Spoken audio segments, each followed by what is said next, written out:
will say that our business is stronger than it has ever been. The success of growth and where I see companies growing consistently really is your people. I mean, the story is not, does it make power? Because they all make power. The story is, what does it power? This is What Solar Installers Need to Know with your hosts, Hervé Billier and Joe Marhamati. Hi there, it's Hervé and Joe with What Solar Installers Need to Know, where we interview solar CEOs and experts on how they run their business on the solar coaster. We ask their private revenue numbers, we give actionable advice, and learn about trade secrets so you can run and grow your solar business. Joe and I built a solar company from 0 to 12 million in sales and got successfully acquired. If you'd like to do the same or do better, go to sungrow.com/blog to get actionable behind-the-scenes lessons on running and growing your solar business. And now, without further ado, let's jump right into the next episode. Hey everybody, welcome to What Solar Installers Need to Know, brought to you by Sunvoy. My name is Joe Marhamati, and I am honored to welcome Emmett Muckles to this edition of the podcast. Hey man. How you doing? I'm doing great. Now that I'm with you, I'm going to tell the same story that you told everybody on your podcast, but from my POV. So right. I was in San Diego. What was that? 3.5 months ago. I was walking into the convention center, and this guy turns around and says, "I think I know you." And I'm like, okay, do I know you? Maybe I know you. And you convinced me that we know each other. And then that was the start of a beautiful friendp. And no, he came over. We knew each other via social media. How's that? That's a good way to put it. Yeah. We're acquaintances via the internet. Yeah. And I was like everybody. That guy looked, I was like, and I'm like that with faces. I may not remember your name, but I'll remember your face. And I was like, I know that dude. You convinced me that we were like lifelong friends, you know? Like, and I was we like, are. Now you are. Yeah. I mean, you got to think about life, dude. We're here for each other. It's just, we've just missed each other until now. You know, one of the best pieces of advice I ever got was from Nico Johnson, and I think he got it from somebody else. And it's your network is your net worth. Have you ever heard that before? It is. Okay, well, it is so true. Isn't it so true? I was like, wow, that blew my mind. I mean, your first network is your family, right? Your Right. immediate biological family.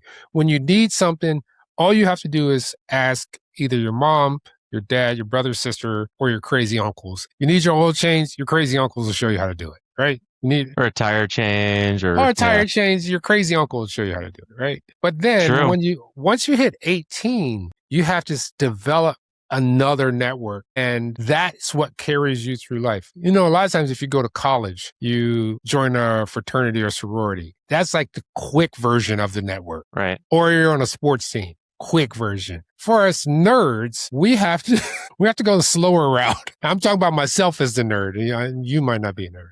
You're a pretty extroverted nerd. I mean, you know, I am. Just because just because you're a NAPSET VIP, you know, doesn't mean that you're a total nerd. Like, you know, you're pretty extroverted, man. I'm an introvert extrovert, which means I'm on when I'm on, but then when I come back to the fortress of solitude, shut your pie hole. I need silence. You got to recharge your battery. You need a level 3 charger to get back out there. I do. I don't want to say any names. But you know, the biggest thing for me right now in leveraging my network is because you know what my passion is. My passion is enabling people to do the job that they need to do, which means training, wisdom, sharing knowledge. And we got away from it, so to speak, in a certain degree when 2020 happened. Yeah. A lot happens in person that is hard to quantify, right? That's kind of what I took away from the last, my God, has it been 6 years? Wow. It's like these hallway conversations, these water cooler conversations, these incidental interactions. There is just an enormous amount of information that's passed along incidentally that is not being passed along. And now you've got folks who they only want to interact through text. They don't even want to hear your voice, you know, and it's like, okay, I know I sound like I'm 120 years old, but the world has really changed a lot in these last 6 years. And so you're out there on the road doing in-person trainings. Is that what you're trying to say? Yeah, I'm doing in-person training. I'm using all the methods and techniques we have available to us. So I'm going to go back. I want to make this analogy. Imagine you as a child coming into this earth and you had to learn everything that you learned, but your mom said, hey, I'm going to sit you down in front of this computer every day until you're able to go to school, and you're going to learn everything you need to. You're going to learn to walk, talk, go to the bathroom, eat, sleep from an online presentation. I don't know. We might be about 10 years away from that, actually. I mean, but imagine how that would go. It doesn't change because we age. We still need human interaction to show us the way. We need somebody to walk us through the wilderness. I'm not saying it's necessarily me, but I think we need to have an earnest conversation to say, what does our workforce need? Because we've come to this, and I don't know how, we've come to this thing like, hey, when I hire somebody, they should be fully formed. Yeah, it's not happening. They don't know That's not what happening. your preferences are. They may not know the particular way the job or occupation is for you and your standards, or they may have another different skill set that's adaptable to what you want them to do, but you have to help them along. It's true. And so are you mostly working with installers now, or you're working with OEMs, or you're working with all the above? My man, I'm working with everybody. It amazes me because one thing I have this cool ability, thanks to the universe, is to see OPP. Okay. I'm down with OPP. Yeah, you know me. Other people's problems. Well, yeah, that's right. What year was that song? I was like 91, 93. Man, we're really dating ourselves. Okay. Because training solves a problem. And as a trainer, you recognize humans' problems and adapting messages. That can be broadened out to a bigger scope. Okay, what problem is this company having that we need to address? Okay, training is kind of a symptom, but what's the problem behind that symptom? Well, you don't have SOPs.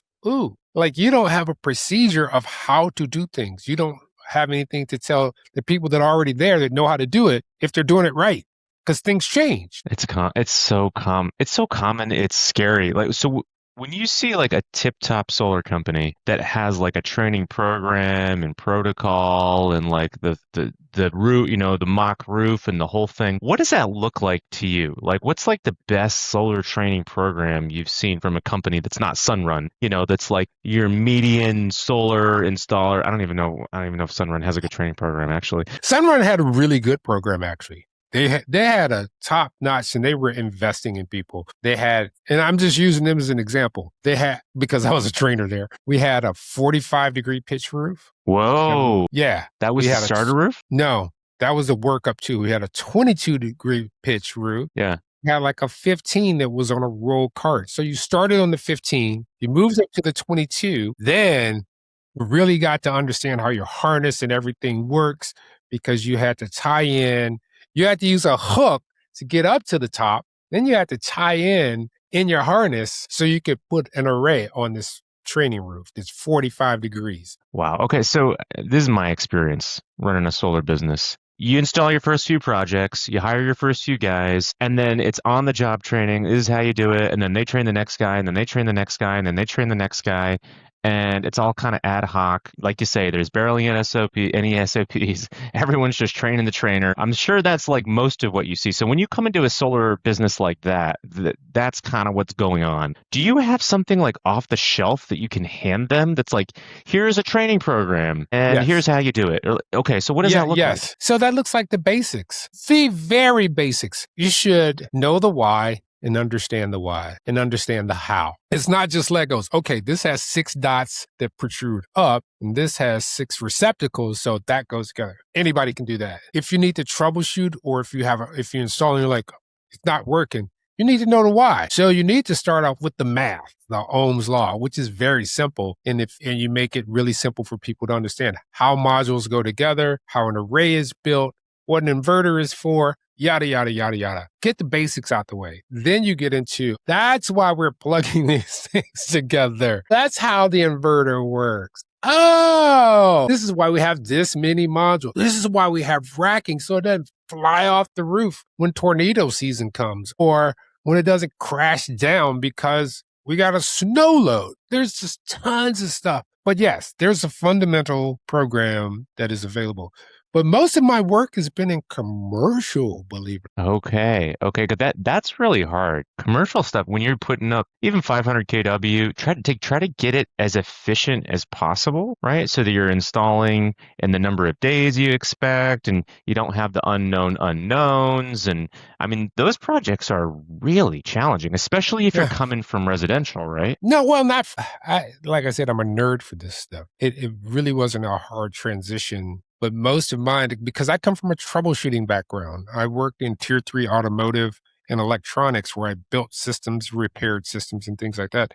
And then I came into solar. It was like, this is cake, compared to like some of the things you have to learn, but it's gotten more complex. But when it comes to commercial, this is more on the distressed side or the O&M side of things, because, we've gone through a transition. We've gone from residential to now you have all these workers and the residential installs are dropping. Where are they going to go? Now's the perfect time for them to do O&M. So one of the things I've been on the lookout for, and if you have access to this, reach out to me, is distressed sites so that we can get them back up to running. Because there's some sites that are owners just like, we don't want to resuscitate it. I got a deal for you, because we need these sites going, because we got data centers going in. We got more EV cars, automobiles that are on the road. So our system needs these things to keep it bolstered up and running. And there needs to be a process of keeping them running. That's what I do,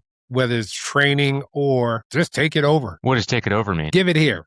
I'll buy it from you. Really? You're buying solar projects? Okay. All right. Well, if anyone's listening out there who's trying to sell their solar project, so give an example of a project that you're interested in. So there's a couple of sites in Minnesota that I'm looking at that are distressed. They're old, they're like 10 years old. All the incentives have been extracted. All the PPA is still there. But it's not really worth anybody to like, it's making money, but do we want to really maybe repower this or go find these modules that are 10 years old and really get this string back up running, or this inverter, this essential inverter, and we got one string down. It's still producing we're still making some money off of it. But you have to invest in these things. Not only just cutting the grass, you need to make sure that you don't have ground faults, pests that are on site. Make sure that it's an asset to the community. And if you're having problems with that, I can work out some deals for you. I don't have to own it outright. I can work with you so that you can get these things moving back to go.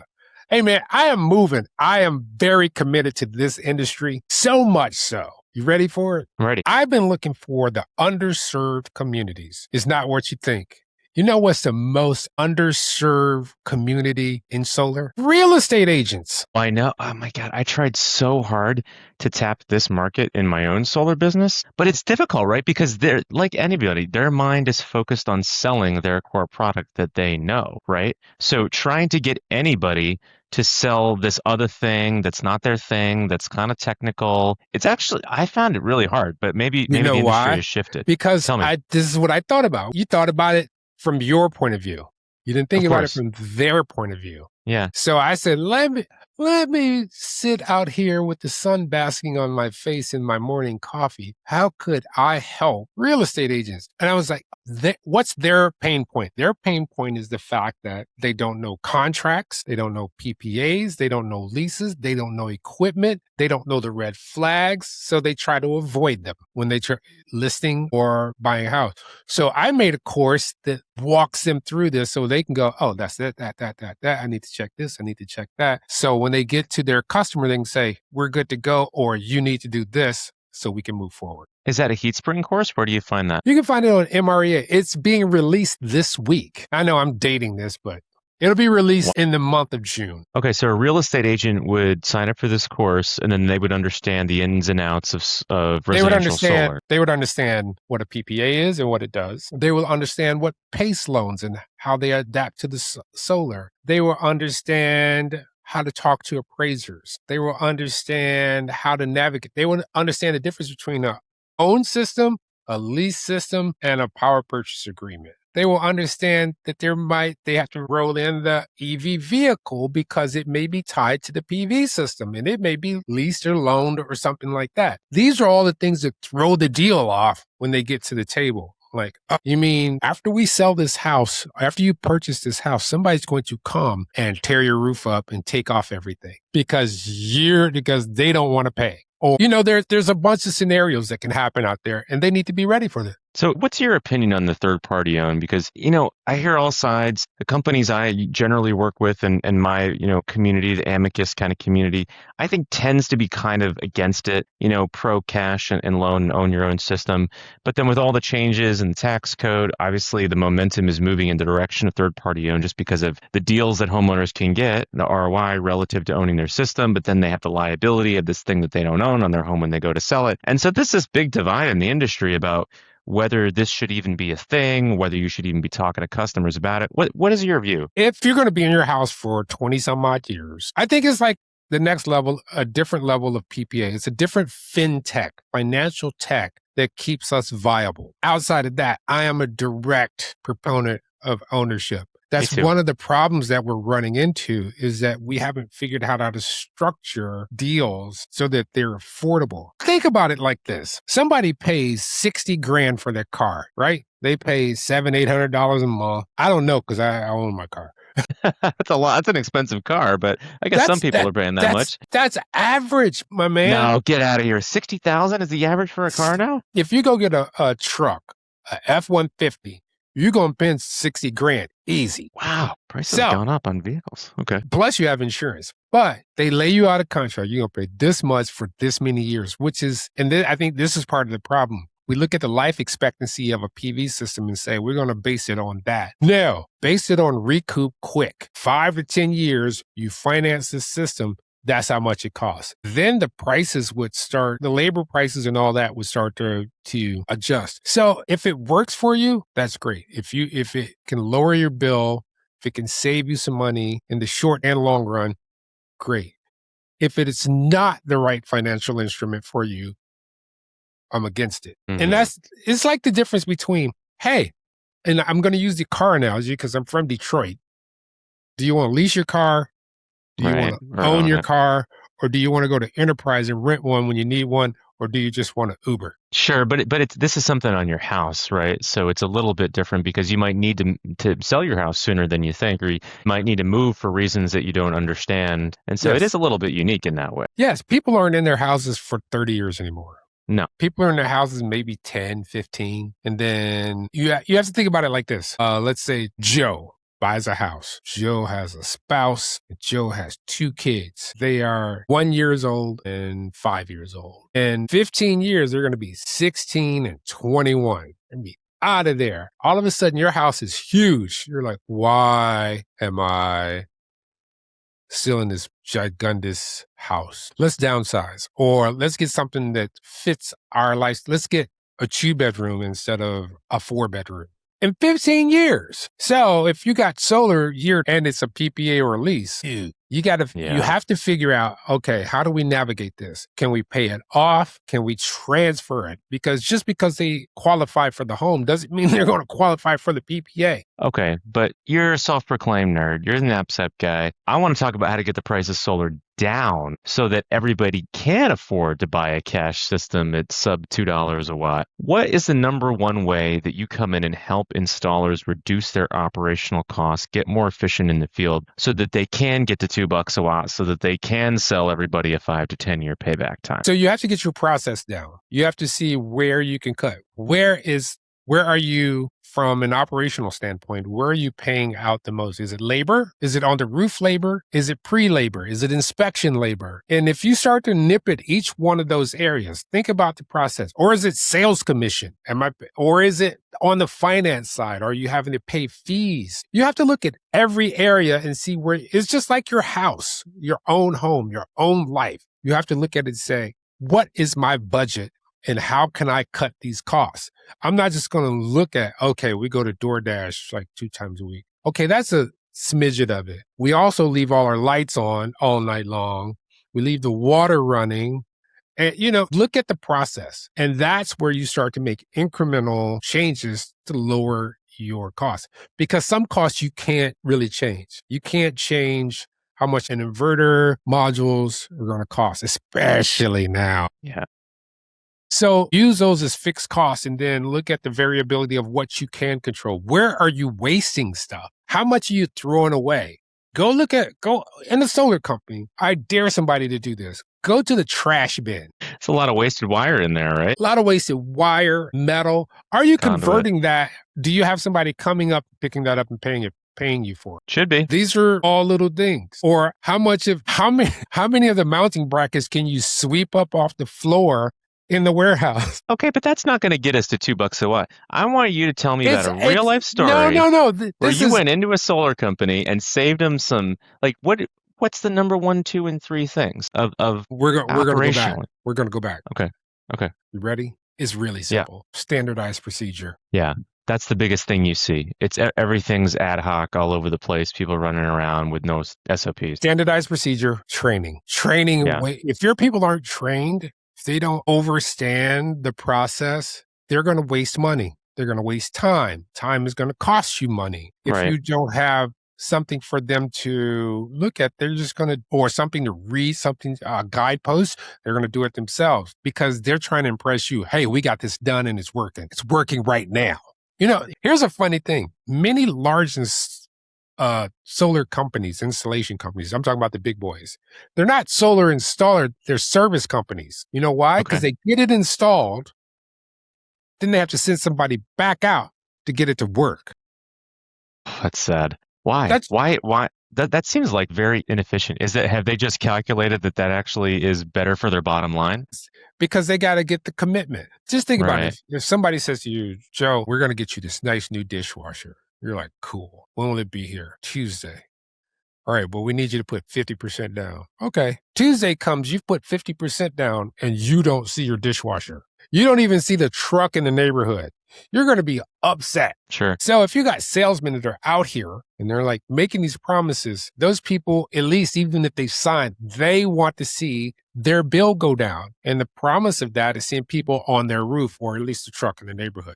That makes sense. Okay. But here's my experience, especially in a big, expensive, urbanized area, it can be really difficult to set up a truly systematized training program. Like building a mock roof in an urban area where it's just land is expensive. That can be hard to do. Sending them to a training program, like there's only a handful in the country that I know of, that can be expensive. Are you in New York, New Jersey? My business was in Northern Virginia, DC area. Yeah. There's a warehouse somewhere that is cheap. It might be in the hood. For your training roof? That's the perfect environment. You have a bunch of young, able, willing participants who need some guidance. Here's what you do. Here's how you create an ecosystem. First of all, you can train on carpentry. Okay. Just to build a system out. You can train on electrical.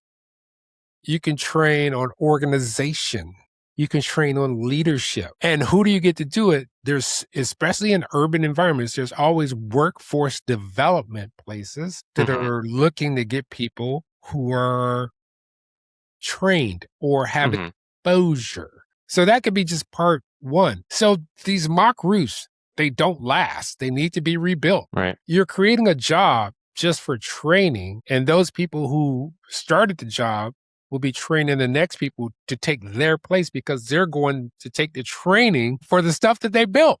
And then they're going to understand implicitly, like, oh, I know how to hit a roof rafter because I built these. You see what I'm saying? It's you got to think about the big picture versus the bottom line, because if you think about the big picture down the line, those costs start to take care of themselves because now you have vested people who are about efficiency and who want to go home. I agree 100%. I think the hard part is when you're a small business, when you're a really small business, let's say you're doing 10, 15 installs a month, which is about the median long tail installer that I talk to. It's really hard to see in front of tomorrow, right? Am I going to survive tomorrow? And so to say like, hey, I'm going to come in, put in this big thing, and we're going to get partnered with this workforce development program. We're going to go find a warehouse in the hood that we're going to repurpose every quarter so you have a mock.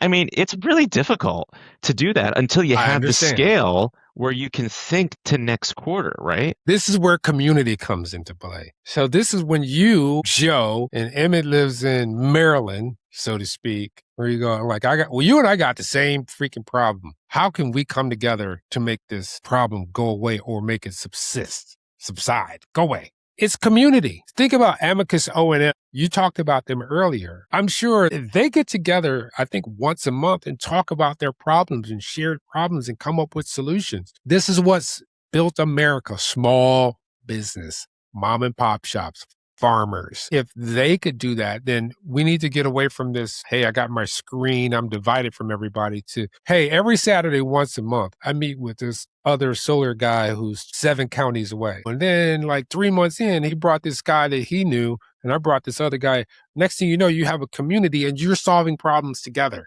Instead of being, think about this, man. The universe, there is enough for everybody. There's no reason to really be in this competitive mode, especially at the levels where you don't have a monopoly. Oh, you can say that again, but that's a culture change. You're talking about a pretty profound culture change there. Change of mindset.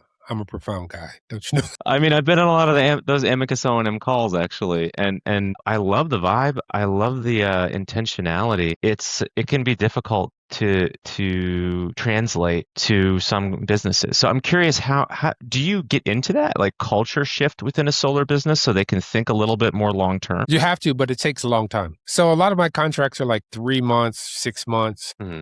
I have to be what I need them to be. Okay. So they can go, you got that done really quick. How did you do that?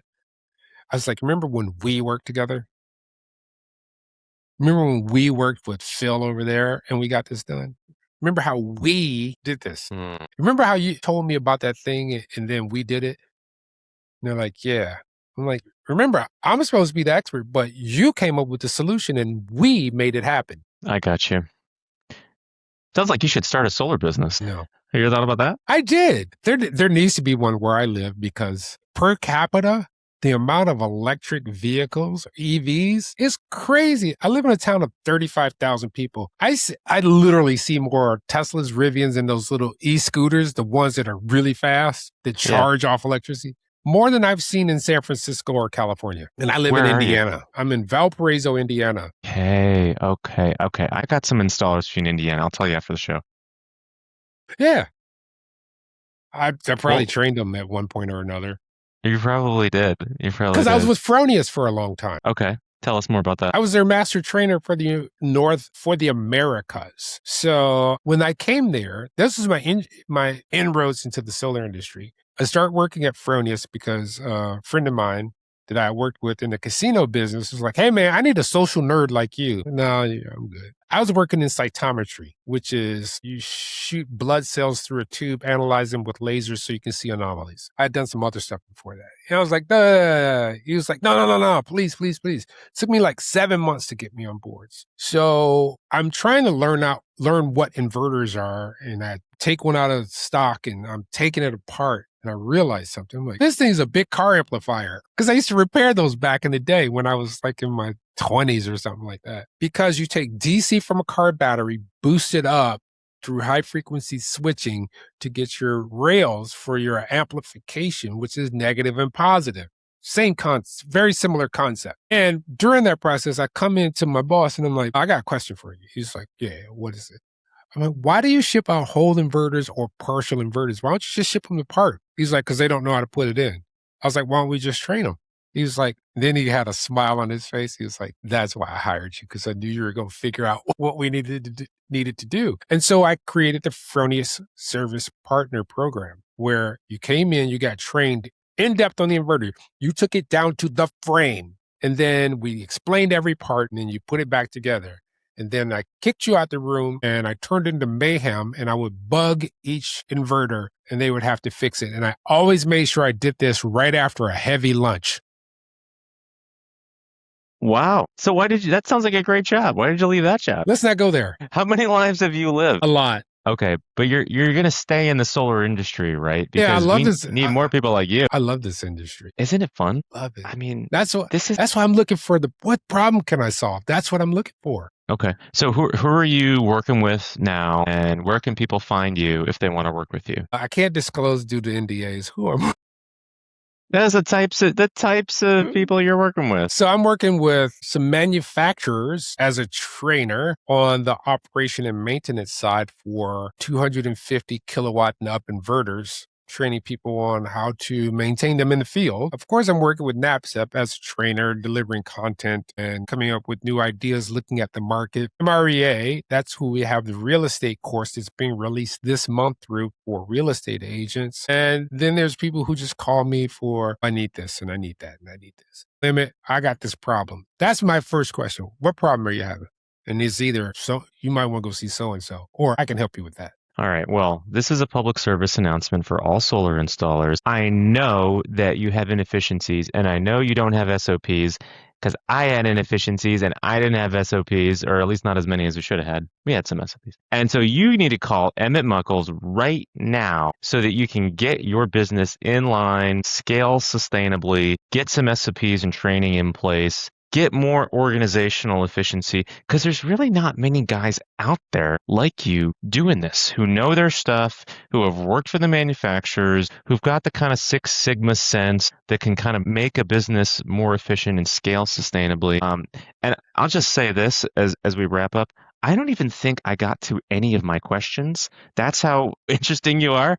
All right, read off really quick. Read off one of your questions. Okay, but it's going to be like so lame because these questions are just so boring. I told you we were just gonna talk. We're just going to shoot it. Yeah. Okay. As host of the What's Up Solar podcast, what is the one question about the future of renewables you're dying for someone to ask you, and what is your answer? Ooh, where will we be in 3 years? Did you read that AI 2027 thing that was like, no. No. Oh, don't read it. Don't read it. It's going to make you upset. I have a puppy. She's almost 3 years old, but she's about size 30 pounds. And I realized something. She lives in the now. The only thing that is relevant to her is right now. Everything else, because humans are the only ones who can speculate on future and remember the past, like in detail. Yeah. Since I've been gratiating that in my life, it's so beautiful. Easier said than done. You just have to turn TV off and your social media and your phone and your tablet and all the screens, right? You got to get rid of all the screens. Here, I'll give you a plug. I'll give you an easy win. You have a library in your town? Of course. Do you have a card? Of course. That means without putting your phone down or your tablet, you can use the Libby app and you can get audiobooks and books. So you'll find yourself, if you have an audiobook on, you'll find yourself doing tasks, which is being a part of life, washing the dishes, building, like what I did this weekend. I built a rain barrel system for my wife. Nice. Because I could do it because I was just listening to a book and I'm sweating like someone's chasing me building this rain barrel system. And I was like, I did that. Love audiobooks. I listen to audiobooks every day in the gym, walking around. I'm with you, man. Get rid of these screens. Social media is worse than cigarettes. It's killing us. We're isolated. We need to get back in real life, get our hands dirty, plug stuff in, interact with people, and the messiness of the real world. Yes. Because it's the reason for being alive. Yes, it is. I wake up every morning and greet the sun. That's why I hate winter, because it comes so late. I wake up probably about 4:50 in the morning because the sun is just starting to peek out around this time of the year. I pour coffee, I sit and wait for my patio door. I actually look at this tree to find out how many degrees the sun has moved, and I wait for it to come up, and it hits me on the side of the head, and I just bask in it. And then I think to myself, I'm really going to teach these real estate agents how to save their deal. That is the most solar guy story I've ever heard. I actually believe that. Okay, will you come on in 3 years so we can figure out what happened? It'll probably be at a show, and we'll just sit down and kick it with a camera. Well, I'm glad that we connected in real life in San Diego. Yes, sir. Hey, thank you so much for having me on. I appreciate this so much. This is super fun. I'll see you in 3 years. Well, on the podcast, but thank you everyone for joining this very loose episode of What Solar Installers Need to Know with Emmett Muckles. We'll see you next time. If you'd like to do the same or do better, go to sunvoy.com/blog and get actionable behind-the-scenes lessons on running and growing your solar business.